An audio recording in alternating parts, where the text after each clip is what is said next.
성도 여러분 안녕하십니까? 5월 7일 새벽 말씀 묵상입니다.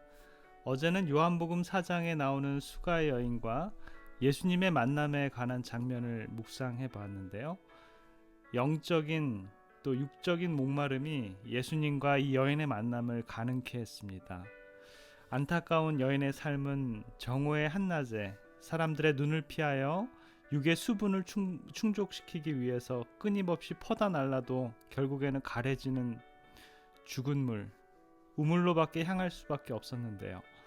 그런 그녀가 우기와는 관계없이 땅속에서 항상 솟아올라오는 오아시스와 같은 살아있는 물인 예수님을 만나게 됩니다.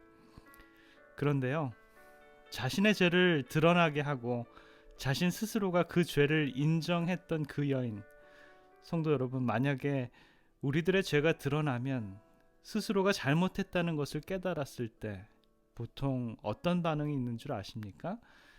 요한복음 8장에서 가늠한 여인이 예수님께 불려왔을 때 예수님께서는 그녀를 돌로 칠까 말까를 결정하라고 하는 바리새인들과 서기관들의 압력에 그분은 아무 말씀을 하지 않으시고 모래바닥에다가 사람들의 죄를 드러나게 하셨습니다. 그러면서 말씀하십니다. 죄 없는 자가 먼저 치라. 대부분의 사람들 자신들의 은밀한 죄가 드러났을 때 그들은 도망을 갑니다. 자신들의 죄가 밝혀지는 것이 부끄러웠을 것입니다. 그런데요, 진정한 믿음의 노독들, 모세로부터 시작하여 이사야, 다윗, 베드로 등을 보게 되면요, 그들은 다릅니다. 자신들의 죄가 드러났을 때 도망하지 않습니다. 내가 내 자신이 어떠한 죄인인지 알지 못하면 하나님을 찾고 구하기가 어렵습니다. 즉 하나님을 알게 되면 자신이 얼마나 죄인인지를 알게 된다라는 것이죠.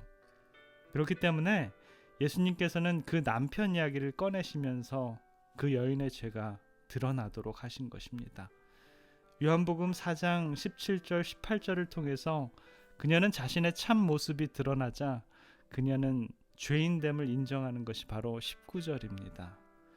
4장 19절에 보면 여자가 가로되 주여 내가 보니 선지자로소이다. 그 여인에게 정말로 필요했던 것은 무엇일까요? 그녀 자신을 되돌아볼 수 있는 마음이 필요했던 것입니다. 그녀가 자신을 알게 되었을 때, 다시 말하면 자신이 죄인임을 깨달았게 되었을 때, 그때 비로소 하나님이 보였던 것입니다.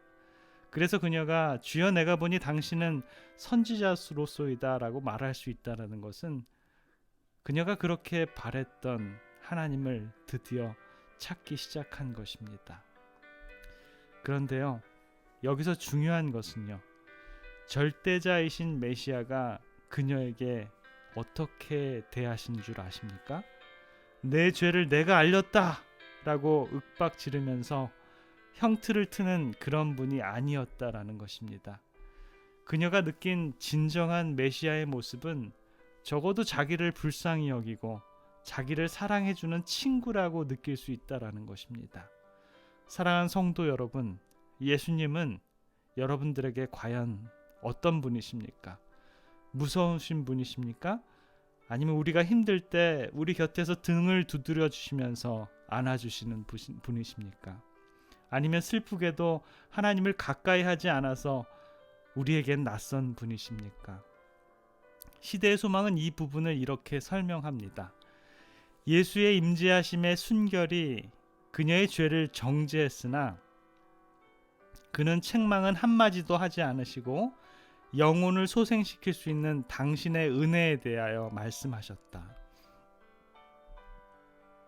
그녀가 자신의 죄를 깨달았지만 나의 죄를 강포하게 캐물으시거나 자신의 죄를 정죄하려는 모습이 아니라 비록 죄인이지만 그녀를 사랑해 주시고 감싸 안아주고 그렇게 살아왔구나, 얼마나 힘들었니, 이제는 다 내게 내려놓고 그 은혜를 누려보렴 하시는 예수님의 따뜻한 마음을 느낄 수 있다라는 것입니다.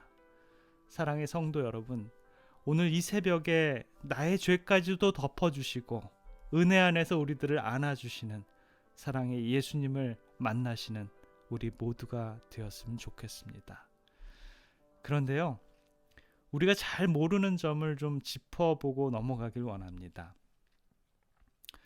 요한복음 4장에 보면 그 요한복음 4장에서 가장 기뻤던 사람은 누구일까요?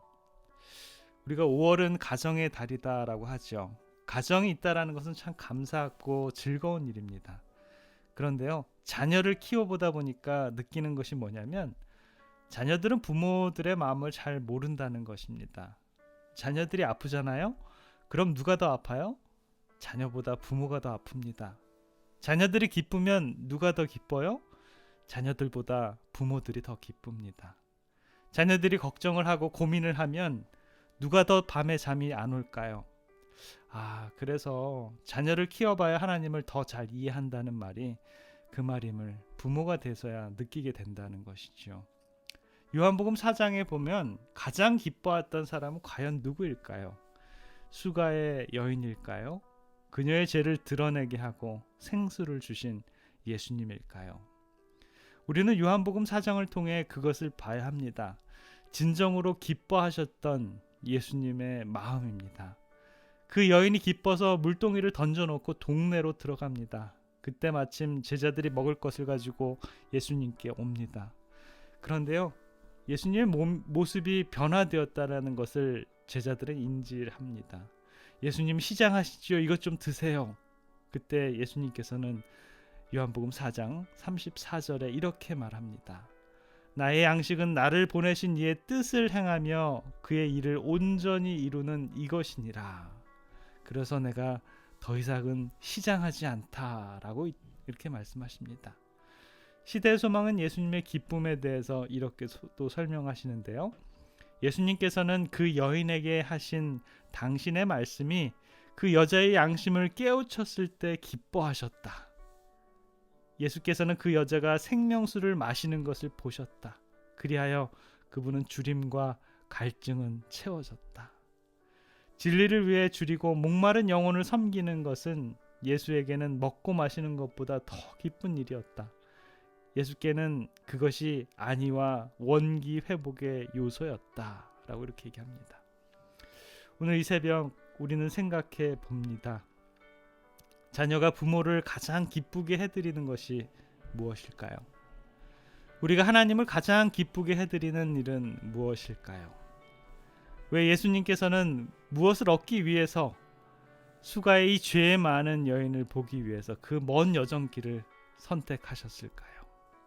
여러분, 오늘 하루 우리에게 다가오시며 동행하시며 들려주시는 세미한 성령 하나님의 구원의 음성을 생각해보는 하루가 되시길 간절히 바랍니다. 기도하겠습니다.